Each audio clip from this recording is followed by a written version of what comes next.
با سلام، فری واقعی از مارکان فایر دیپارتمنت. خواستم بهتون هشدار بدم که کربن اکساید باید در هر جای خونه‌ای که اتاق خواب هستش و شما خودتون میخوابین، بچه هاتون میخوابن، طبقه بالا اتاق خوابا و توی بیسمنت زیر زمین اگر اتاق خواب هستش باید از نظر قانون حتما کربن اکساید باشه جایی که میخواد. دلیلش هم اینه که وقتی شما خواب هستید نمیتونین چیزی رو بو بکنین، نه هدکی رو میفهمین.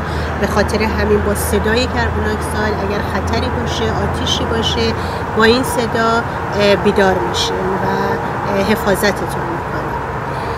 مرسی از توجهتون. فری واقعی، مارکان فایر دیپارتمنت.